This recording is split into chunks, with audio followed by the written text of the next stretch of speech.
نبدأ في هذا اللقاء قصة عظيمة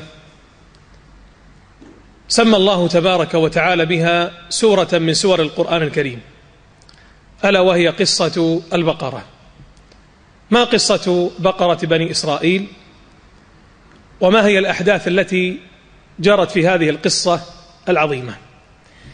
يقول الله تبارك وتعالى في ذكر هذه القصة في سورة البقرة، قال جل في علاه: وإذ قال موسى لقومه إن الله يأمركم أن تذبحوا بقرة قالوا أتتخذنا هزوا قال أعوذ بالله أن أكون من الجاهلين. قالوا ادع لنا ربك يبين لنا ما هي قال إنه يقول إنها بقرة لا فارض ولا بكر عوان بين ذلك فافعلوا ما تؤمرون. قالوا ادع لنا ربك يبين لنا ما لونها قال إنه يقول إنها بقرة صفراء فاقع لونها تسر الناظرين. قالوا ادع لنا ربك يبين لنا ما هي إن البقرة تشابه علينا وإنا إن شاء الله لمهتدون. قال إنه يقول إنها بقرة لا ذلول تثير الأرض ولا تسقي الحرث مسلمة لا شية فيها. قالوا الآن جئت بالحق فذبحوها وما كادوا يفعلون وإذ قتلتم نفسا فادارأتم فيها والله مخرج ما كنتم تكتمون فقلنا اضربوه ببعضها كذلك يحيي الله الموتى ويريكم آياته لعلكم تعقلون. قصة عظيمة. أحداث هذه القصة طبعا وقعت في بني إسرائيل، وبنو إسرائيل هم أولاد يعقوب. إسرائيل هو يعقوب عليه السلام، ومعنى إسرائيل يعني عبد الله. كلمة إيل في اللغة العبرانية تعني الله، ولذلك تجد هذه الكلمة إيل تجدها منتشرة في أسماء اليهود. عندما نسمع أسماء الساسة اليهود لا وفقهم الله في أحداث دولة فلسطين والمسجد الأقصى، نسمع كثيرا أسماءهم تنتهي بكلمة إيل تعني ذلك الله. فإسرائيل عبد الله، والمقصود به يعقوب عليه الصلاة والسلام. فأبناء إسرائيل يعني أنهم أبناء يعقوب، وهم 12 ولدا، يوسف وبنيامين وإخوته 10. من هؤلاء 10 الأسباط، والأسباط جمع سبط، والسبط في بني إسرائيل كالقبائل عند العرب. كيف أن القبيلة لها بطون، والبطون لها أفخاذ، والأفخاذ لهم عشائر، وهكذا هذا التسلسل عند قبائل العرب. كذلك في بني إسرائيل عندهم الأسباط، أي هذه القبائل المختلفة، جميعهم يرجعون إلى يعقوب عليه الصلاة والسلام. فبنو إسرائيل هم أولاد يعقوب الذين انتشروا من ذريته 12، ووقعت فيهم من القصص والأحداث والأمور العجيبة الغريبة ما الله به عليم. ولذلك قال صلى الله عليه وسلم: حدثوا عن بني إسرائيل ولا حرج، فقد وقعت فيهم أمور كثيرة عجيبة غريبة. والضابط في هذا أيها الإخوة أن ما جاءنا من أخبار بني إسرائيل لا بد أن يعرض على الكتاب والسنة، فإذا كان موافقا للكتاب والسنة قبلناه، وإذا كان معارضا للكتاب والسنة رددناه، وإذا لم يكن موافقا للكتاب والسنة أو معارضا للكتاب والسنة روينا. حدثوا عن بني إسرائيل ولا حرج، لا نصدقه ولا نكذبه. وهذا الباب كثيرا ما يقع في القصص، فإنهم في كتب بني إسرائيل يذكرون التفاصيل، وهذه التفاصيل قد يستمتع بها الإنسان لتحبك القصة الإنسان بطبيعته يحب الفضول، ولذلك قيل لو قيل للإنسان لا تفتت البعر لأصر على تفتيته، وهو بعر. البعر أكرمكم الله مخلفات الدواب، قلت لا حط بالك لا تفتت، قال إلا بفتت، وهو بعر ما منه فايدة. لكن هكذا سبحان الله الإنسان يعني جبل وفطر على الفضول، ولذلك الموفق من خالف هذا الأمر. قال صلى الله عليه وسلم: من حسن إسلام المرء تركه ما لا يعنيه. أمر لا يعنيك لا في دينك ولا في دنياك اتركه. فالمقصود أن الكلام والتحدث عما جرى في بني إسرائيل، وإن لم يأتي حديث أو آية تؤيد هذا المعنى، طالما أنه لا يخالف شرعنا نرويه، لا إشكال في ذلك. وهذا الذي قال عنه صلى الله عليه وعليه وسلم: حدثوا عن بني إسرائيل ولا حرج. فالذي وقع في هذه القصة، كان رجل من بني إسرائيل غنيا، كان ذا مال كثير، وكان هذا الرجل عقيما لا ولد له، وليس له وارث إلا ابن أخيه. فاستبطأ ابن أخيه موت عمه، يعني يقول لمتى وإحنا ننتظر هذه الملايين، وهذا الشايب إلى الآن ما عادش عش في هالدنيا، متى يموت وأرث هذه الملايين؟ فاستبطأ وفاته، فما كان منه إلا أن قتل عمه، قتل عمه في الليل، ثم احتمله في ظلمة الليل ورماه أمام دار رجل من بني إسرائيل، يعني عشوائي، ذهب في الطرق ورماه أمام دار ومشى. في الصباح كما يقول بعض المسلمين: يقتل القتيل ويمشي في جنازته. ففي الصباح أظهر الفزع والبكاء والخوف على عمه المقتول، ثم خرج الناس وبحثوا فإذا بجثة عمه أمام بيت هذا الإسرائيلي. طبعا خرج هذا الإسرائيلي فرأى هذه الجثة أمام داره، أسقط في يده، هو لم يقتل هذا الرجل. فادعى هذا القاتل ابن أخ المقتول أن هذا الإسرائيلي صاحب الدار هو الذي قتل عمه. وقع الشجار، طبعا هذا الإسرائيلي خلفه أبناء عمومته وأقرباؤه وإخوانه، فثار الحيان ووقعت بينهم مقتلة. فقال حكماء بني إسرائيل وأولو النهى منهم أصحاب العقول والحكمة، قالوا: ما لكم تتقاتلون وهذا نبي الله بين أظهركم، يعنون بذلك موسى عليه السلام. إذن هذه وقعت في زمان موسى، لأن الآية ماذا تقول؟ وإذ قال موسى لقومه إن الله يأمركم أن تذبحوا بقرة.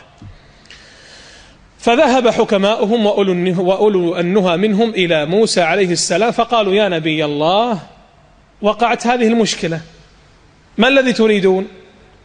نريد أن تخبرنا من الذي قتل هذا القتيل حتى ننهي المشكلة. دعا موسى ربه تبارك وتعالى أن يوحي إليه من الذي قتل هذا القتيل. أوحى الله تبارك وتعالى إليه أن يأمر بني إسرائيل أن يذبحوا بقرة. موسى عبد عليه الصلاة والسلام، وكلنا عبيد لله تبارك وتعالى، والعبد ليس له ولا يسعه إلا أن يأتمر بأوامر سيده. افعل سمعنا وأطعنا، لا تفعل سمعنا وانتهينا. هذا هو المسلم الحق.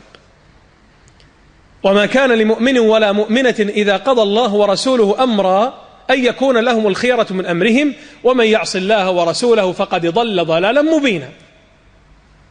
قال لهم موسى الجواب: إن الله يأمركم أن تذبحوا بقرة. استغربوا، قالوا: أتتخذنا هزوا؟ أتهزأ بنا يا موسى؟ أتهزأ بأوامر ربك يا موسى؟ وحاشاه عليه الصلاة والسلام، ولكنهم لا يعقلون ولا يفقهون.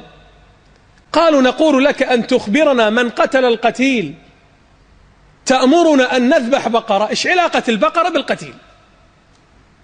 فقال موسى عليه الصلاة والسلام: أعوذ بالله أن أكون من الجاهلين، كيف أستهزئ بأوامر الله أو أن أقول على الله ما ليس لي بحق؟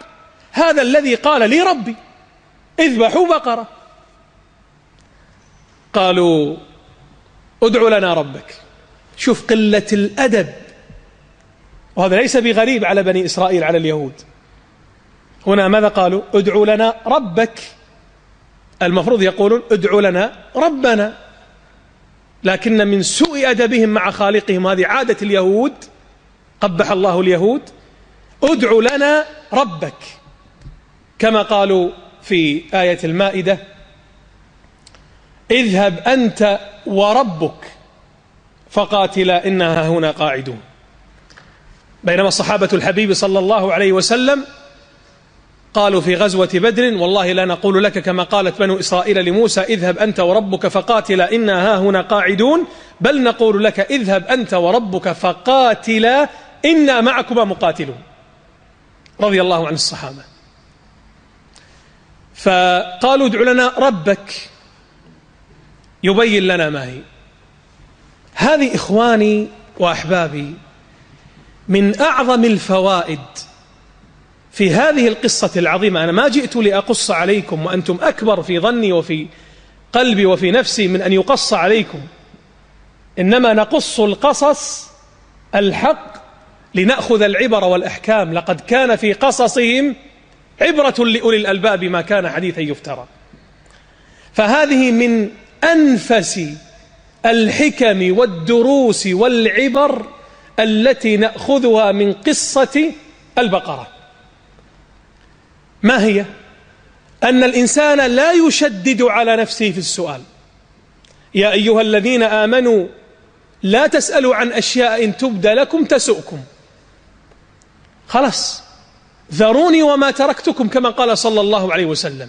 يعني قال عليه الصلاة والسلام يوما: أيها الناس، إن الله افترض عليكم الحج فحجوا. كلام واضح الماضي بتخير واضح. إن الله افترض عليكم الحج فحجوا. فقام رجل من الصحابة فقال: يا رسول الله، أفي كل عام؟ سكت عليه الصلاة والسلام. فقال مرة أخرى هذا الصحابي: أفي كل عام؟ فسكت صلى الله عليه وسلم. ثم رد الثالثة وقال: أفي كل عام؟ فغضب عليه الصلاة والسلام. قال: ذروني وما تركتكم، لو قلت نعم لوجبت ولما استطعتم، فإنما أهلك من كان قبلكم، يعني من الأمم، كثرة اختلافهم أو كثرة مسائلهم واختلافهم على أنبيائهم. لا تسأل التفاصيل وتفاصيل التفاصيل، إذا كنت تحتاجها فسل، ما تحتاج سؤال التنطع وسؤال الفضول، هذا مذموم، هذا مذموم. أما سؤال ليعمل الإنسان هذا أمر مطلوب. فهنا قال لهم: اذبحوا بقرة. لو أخذوا أي بقرة، وكان البقار في زمانهم أو الأبقار في زمان متوفرة، وذبحوها لأتوا بالمقصود، ولكنهم شددوا على أنفسهم فشدد الله عليهم. قالوا: ادع لنا ربك يبين لنا ما هي. يعني بقرة تحتاج إلى بيان؟ بقرة لو قلت إلى أي طفل ما هي البقرة سيقول هذه البقرة. يستطيع كل إنسان عاقل يميز، ما تحتاج إلى مزيد، ولكنه التشدد. قالوا: ادع لنا ربك يبين لنا ما هي. انظر الآن، اسمع إلى التشدد، لأنهم هم الذين شددوا على أنفسهم. قال، يعني موسى عليه السلام، قال: إنه سبحانه وتعالى يقول إنها بقرة لا فارض. لا فارض، الفارض الكبيرة، عجوز، يعني ما هي عجوز ولا بكر ولا صغيرة، عوان بين ذلك. يلا روح دور الحين، وسط، عوان، شابة جميلة، عوان بين ذلك. فافعلوا ما تؤمرون. قال بعض التفسير فافعلوا ما تؤمرون، هذا من كلام موسى عليه السلام. وقال بعضهم هذا من كلام الله تبارك وتعالى يأمرهم بالامتثال لأمره سبحانه وتعالى. أيضا لم يكتف بنو إسرائيل بهذا التشديد فشددوا على أنفسهم فشدد الله عليهم. الآن مسألة صعبة صارت، مو أي بقرة لازم عوان، ما هي عجوز ولا صغيرة، وسط. قالوا ادع لنا ربك يبين لنا ما لونها. شوفوا التشدد، ادع لنا ربك يبين لنا ما لونها. قال إنه يقول إنها بقرة أي بقرة. قال إنه يقول إنها بقرة صفراء فاقع لونها تسر الناظرين. تبون تشدد ما في مشكلة، عد معي، بقرة صفراء فاقع لونها. قال أهل العلم كأن شعاع الشمس قد جرى في جلدها. يلا وين تحصل الحين هذه عاد؟ فاقع لونها أي قالوا يعني أصفر فاقع صافي لا يشوبه أي لون آخر. هذا لا شك يعني هي موجودة لا شك، لأن الله لا يكلف نفسا إلا وسعها، هي موجودة، لكن وين تحصل الحين هذه؟ أصبحت أندر من النادر. قال سبحانه وتعالى فاقع لونها تسر الناظرين. لازم هذا الضابط، تسر الناظرين، أن كل من رآها سرته. أيضا لم يكتفوا بذلك، شددوا على أنفسهم فشدد الله عليهم. قالوا ادع لنا ربك يبين لنا ما هي. شوف سبحان الله، يعني هؤلاء المجرمون انظر إلى هذا التنطع إلى هذه الدرجة. إلى الآن يزعمون أنها يعني غير واضحة غير بينة إلى هذه الدرجة. عوان صفراء فاقع لونها تسر الناظرين، إلى الآن يقولون يبين لنا ما هي. قال الله تبارك وتعالى إن البقرة تشابه علينا وإنا إن شاء الله لمهتدون. شوف، عندما قالوا إن شاء الله اهتدوا بعد ذلك. ولا تقولن لشيء إني فاعل ذلك غدا إلا أن يشاء الله. احرص دائما أخي الحبيب وأختي الفاضلة أن تكون هذه الكلمة الطيبة المباركة على لسانك. لا تقول والله سنفعل ذلك غدا، سآتيك الأسبوع القادم، سآتيك الليلة. قل يا أخي إن شاء الله، تبركا بذكر الله تبارك وتعالى. ولذلك عندما لم يقل صاحب الجنة في قصة الكهف، وتأتينا إن شاء الله تعالى تفاصيلها بحول الله وقوته، عندما لم يقل إن شاء الله وقع ما وقع. وقال صلى الله عليه وسلم في قصة يأجوج ومأجوج أنهم من بعد أن سد عليهم ذو القرنين السد العظيم فحبس يأجوج ومأجوج، وتأتينا إن شاء الله قصتهم أيضا، فحبسهم خلف السد وبين الجبلين العظيمين منذ ربما آلاف السنين، الله أعلم بمدى يعني بعد هذه السنوات. في كل يوم منذ أن سد عليهم ذو القرنين إلى هذه اللحظة الآن، في كل يوم يحفرون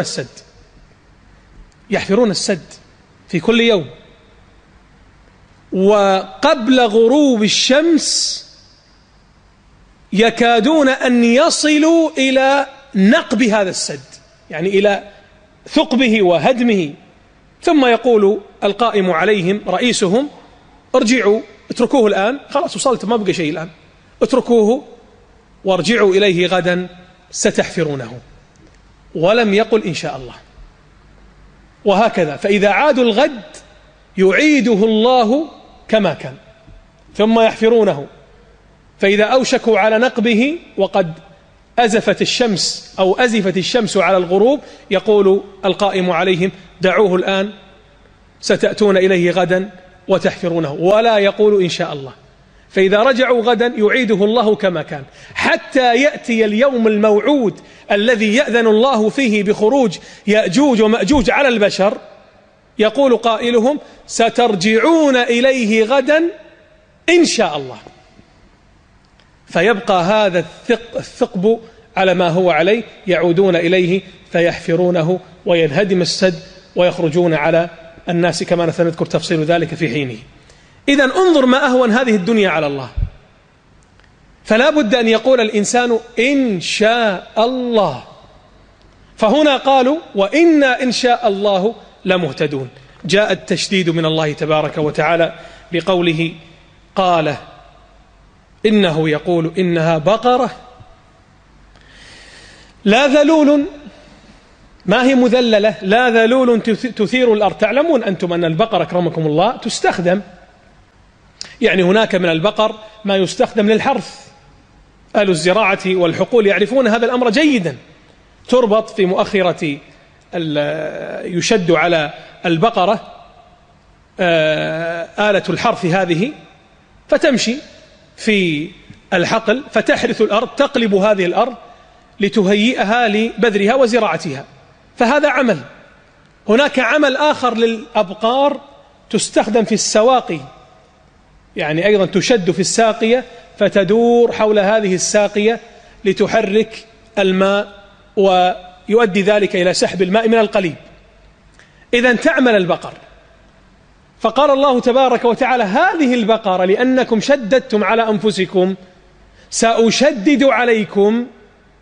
هي ليست بقرة لا ذلول تثير الأرض، ما تستخدم للحرث، ولا تسقي الحرث، ما تستخدم للساقية، مسلمة لا شية فيها. مسلمة يعني سليمة، لا شية فيها من العيوب، يعني بقرة مدللة، بقرة مخدومة وليست خادمة. قال الله تبارك وتعالى: قالوا الآن جئت بالحق.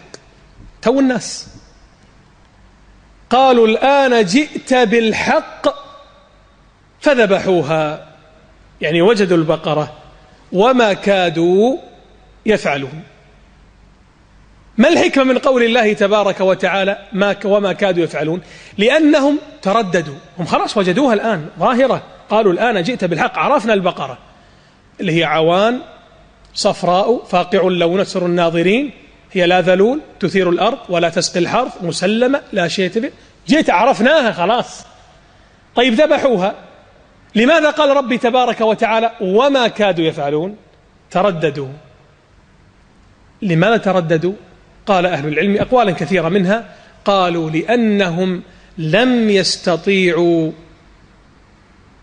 أن يشتروا هذه البقرة النفيسة لعظم أو لغلاء ثمنها. طيب حط نقطة عند هذا الموقف، قف عند خل على جنب. نريد أن نعرف قصة البقرة هذه إيش؟ قصة البقرة، هم قالوا الآن جئت بالحق، يعني وجدوها. أين وجدوها؟ هذه البقرة الصفراء اللي بنت بقر بنت ناس، وين وجدوها؟ ذكروا في سير بني إسرائيل أنه كان غلام صالح، كان غلاما صالحا، كان رجلا صالحا، توفي هذا الرجل وترك غلاما طفلا، تركه تحت رعاية أمه، وكانت هذه الأم أيضا امرأة صالحة. كان هذا الطفل من أبر الناس بأمه، فعندما كبر هذا الطفل قالت له أمه: يا بني إن والدك قد ترك لك تركة. قالوا: ما هي التركة؟ قال: ترك لك بقرة أو عجلا، اللي هو ابن البقرة، عجلا في البستان الفلاني هو قد ترك لك، فإذا كبرت فخذه. فعلا هذا العجل أو الذي أصبح بقرة الآن، الذي هو متروك في بستان من بساتينهم، لم يكن أحد يجرؤ ليأخذه. وكانت بقرة جميلة صفراء فاقع لونها كأن شعاع الشمس يجري في جلدها. تمشي في هذا البستان، حديقة عامة، بستان عام، تمشي وتنقى من الخضرة والفواكه وتشرب من الماء العذب، حتى أصبح شأنها معروفا لدى القرية.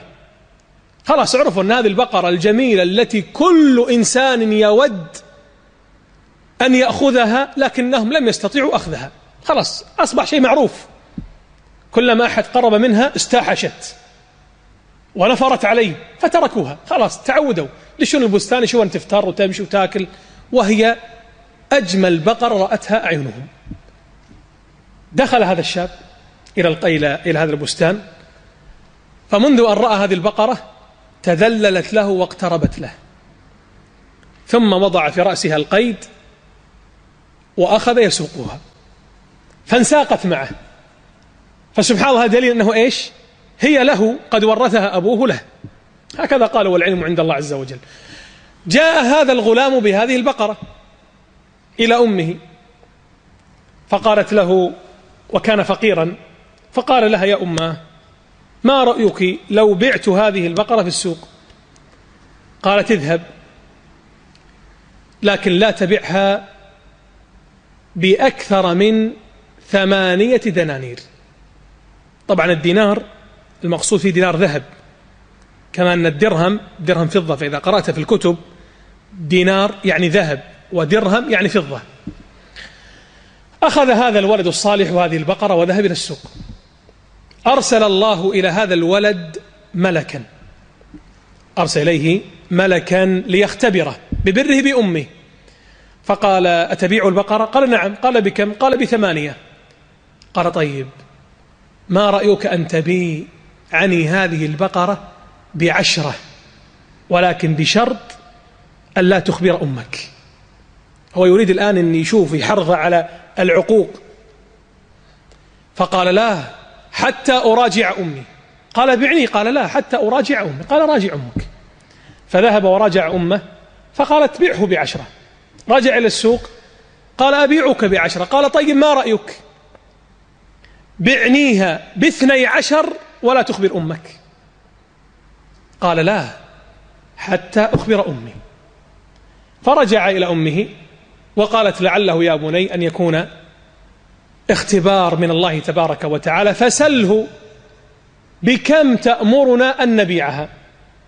فطنت هذه الأم، فرجع هذا الغلام وقال لهذا الرجل المتمثل في صورة، يعني الملك متمثل في صورة بشر، وقال: بكم تأمرني؟ فقال: أمسك عليك هذه البقرة، وإن الله اختبرك ببرك بأمك، وسيجعل الله تبارك وتعالى لها شأنا، ولا تبعها إلا بوزنها ذهبا، إلا بوزنها ذهبا. إذن نرجع الآن لقصة بني إسرائيل، عندما قالوا: الآن جئت بالحق، عرفوها أن هذه لا تنطبق هذه الأوصاف إلا على بقرة الغلام، ولله في خلقه شؤون. فأتى بنو إسرائيل إلى الغلام وقالوا: بعنا هذه البقرة. قال: لا أبيعكم هذه البقرة إلا بوزنها من الذهب. كم تزن البقرة يا جماعة الخير؟ كثير. طيب، هم الآن لا مناص لهم، خلاص هم الذين شددوا على أنفسهم ووضعوا أنفسهم في هذا الموقف الصعب، ولذلك قال ربي: وما كادوا يفعلون. ترددوا، ثمن باهظ جدا، ألوف الدنانير والذهب، لكنه لا يوجد إلا هذه البقرة التي تنطبق عليها هذه الأوصاف. وفعلا اشتروا هذه البقرة بعد تردد وتلكؤ، وجاء هذا المال الكثير لهذا الغلام الصالح البار بوالدته، ثم أخذوا البقرة وذبحوها. قال الله تبارك وتعالى: وإذ قتلتم نفسا فادارأتم فيها والله مخرج ما كنتم تكتمون. طبعا الآيات فيها تقديم وتأخير، هذا كان السبب الذي من أجله جاءت قصة البقرة. كما قلنا قتلوا نفس، وادارأتم اختلفتم فيها في من قتل هذه النفس. فقلنا اضربوه ببعضها، يعني أمرهم الله عز وجل أن يأخذوا بعض عظام البقرة ويضربون بها الميت. وفعلا أخذوا بعض عظام البقرة وضربوا الميت فأحياه الله تبارك وتعالى. أحياه الله الذي لا يعجزه شيء في الأرض ولا في السماء، إذا أراد شيئا أن يقول له كن فيكون. انتهى. قال الله تبارك وتعالى: واسمعوا لهذا الدرس العظيم: فقلنا اضربوه ببعضها، بعض عظام ضرب الميت قام. قال سبحانه وتعالى: كذلك، شوف المثل الرائع، كذلك يحيي الله الموتى ويريكم آياته لعلكم تعقلون. شوف بهذه البساطة، بهذه البساطة. كن طبعا العظم لا شأن له في الإحياء، إنما جعله الله سببا، وإلا المحيي هو الله كما أن المميت هو الله. فقام هذا الميت وأوداجه تشخب دما، فقيل له: يا فلان من قتلك؟ طبعا الناس كلهم مجتمعون، فأشار إلى ابن أخيه وقال: ابن أخي هو قاتلي. ثم أماته الله مرة أخرى. يعني هذا شاهد مجني وشاهد، سبحان الله. يعني هو المجني عليه قتل وشهد على من قتله، فأحيا الله فقال: ابن أخي هو قاتلي. طبعا حرم هذا الإنسان القاتل من الميراث، وهذه قاعدة عندنا في قواعد الفقهية، أنه من استعجل الشيء قبل أوانه عوقب بحرمانه. هذه قاعدة عندنا. لو مثلا قام الولد في الإسلام، لو قام الولد وقتل أباه، أو لو قام الوارث وقتل مورثه، أي واحد قتله، سواء ابن مع أبيه أو أخ مع أخيه أو أي واحد بيرثه، قال: ها طول ذبحه، يعاقب بأنه إيش؟ بنقيض قصده، ما يورث، لأنه استعجل الشيء قبل أوانه. ما هي النتيجة؟ عوقب بحرمانه. وهذه القصة تشهد لهذا الأمر العظيم. أخيرا يقول الله تبارك وتعالى كالتعليق على هذه القصة وفي بيان حال بني إسرائيل: يعني من المفترض جماعة الخير من يرى هذه الآية العظيمة أليس من المفترض أن يزداد إيمانه؟ بلى. المؤمن الصالح التقي الذي يخشى الله تبارك وتعالى لو رأى شيئا، يعني موعظة يسيرة، كان يرى مثلا منظرا جميلا في السماء أو في البحر أو في الزهرة مثلا، أو يرى موقفا مؤلما، مباشرة يسترجع ويذكر الله ويسبح الله ويزيد هذا الأمر في إيمانه. كيف بالله عليكم أن يكون الإنسان في هذا الموقف، أن يحيى إنسان أمام عينيه؟ هذا لا شك أنه ينبغي أن يزيد في إيمانه. فقال الله تبارك، ولكنهم للأسف بدل أن يزدادوا إيمانا قست قلوبهم. قال الله تبارك وتعالى: ثم بعد هذا الكلام وهذه القصة وهذه الواقعة، بدل أن تلين قلوبكم قست قلوبكم. ثم قست قلوبكم من بعد ذلك فهي كالحجارة. سبحان الله، آية عظيمة. هذا القلب الذي هو قطعة لحم طرية تكون في القساوة كالحجارة أو أشد قسوة في الغلظة. سبحان الله. ألم يأن للذين آمنوا أن تخشع قلوبهم لذكر الله وما نزل من الحق ولا يكونوا كالذين أوتوا الكتاب من قبل فطال عليهم الأمد فقست قلوبهم وكثير منهم فاسقون. فيقول الله تبارك وتعالى: ثم قست قلوبكم من بعد ذلك فهي كالحجارة أو أشد قسوة من الحجارة. ثم بين سبحانه وتعالى فضل الحجارة القاسية الجماد على القلوب القاسية من بني آدم. قال: وإن من الحجارة لما يتفجر منه الأنهار. في خير، قلب القاسي ما في خير، يتفجر منه الأنهار. النهر، البئر، العيون كيف خرجت؟ تشققت الصخور فانفجرت الأنهار. وإن منها لما يشقق فيخرج منه الماء وإن منها لما يهبط من خشية الله. سبحان الله، تهبط من خشية الله. حتى قال بعض المفسرين قال هذا مجاز، هذا مو حقيقة، لكن الصحيح أنه حقيقة، لأن الأصل في الألفاظ على حقيقتها. نعم، هناك من الحجارة ما تسقط من رؤوس الجبال وتتدهده من خشية الله، كما قال الله تبارك وتعالى: لو أنزلنا هذا القرآن على جبل لرأيته خاشعا متصدعا من خشية الله. وقال الله تبارك وتعالى: إنا عرضنا الأمانة على السماوات والأرض والجبال فأبين أن يحملنها وأشفقن منها وحملها الإنسان إنه كان ظلوما جهولا. وإن من شيء إلا يسبح بحمده ولكن لا تفقهون تسبيحه. كل شيء. جذع نخلة حن للنبي صلى الله عليه وسلم، له حنين، طلع منه صوت يحن للنبي عليه الصلاة والسلام. ليش؟ لأن النبي عليه الصلاة والسلام كان في بداية الدعوة ما كان في منبر، فكان جذع يتوكى عليه ويخطب. ثم عندما صنع له المنبر ترك الجذع، فالجذع حن، يعني كأنه يبكي لفراق النبي صلى الله عليه وسلم، حتى نزل من المنبر واحتضنه عليه الصلاة والسلام. والأمور في هذا كثيرة جدا مذكورة في أحواله عليه الصلاة والسلام، كيف أن الجمادات قد سبحت بين يديه، وهذا بنص القرآن الكريم.